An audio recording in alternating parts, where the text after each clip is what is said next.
And President Park Geun-hye has vowed to hold those involved in the ferry sinking strictly responsible, pointing an accusing finger at the crew's irrational and irresponsible actions when the Sewol-ho got into trouble. She also slammed the government's crisis management system, calling for the establishment of a strong control tower in countering and dealing with disasters such as this. Now, for more, let's check back in again with our Shin Se-min at the news center. Se-min, what did the president have to say exactly?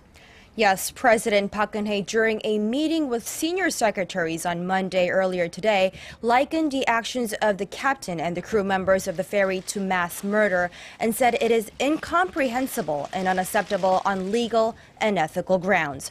She also said anyone who played a part in the deadly ferry sinking last week should be held accountable according to both criminal and civil law.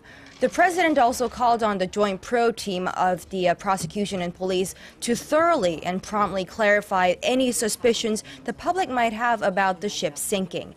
President Park also criticized the government's insufficient emergency response at the beginning, saying the control tower should be better oversees cooperation between the site of emergency and related ministries.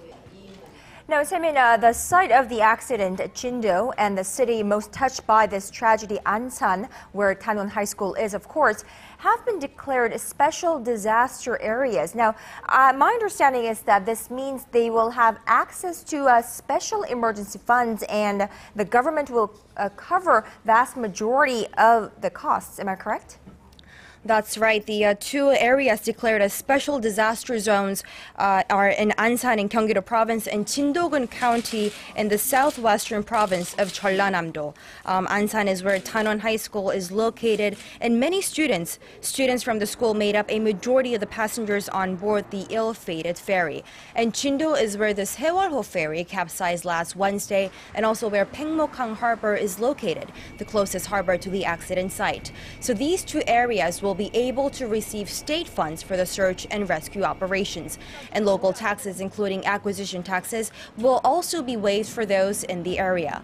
And although the reduction rates of the taxes vary, health insurance and the national pension is to be reduced by 30 to maximum of 50%. So other general taxes will either be reduced or the deadline for payment will be postponed for up to 9 months. And unlike natural disasters, the damage from man-made incidents like the capsizing of the ferry may differ. So the support will be customized depending on the circumstances of the victims. And also financial assistance will be provided to the victims and the families, including those still waiting for news of their loved ones. Back to you, Ganyang. All right, thank you, Se-min. That was Shin Se-min reporting live from the news center on government measures on the aftermath of this ferry disaster.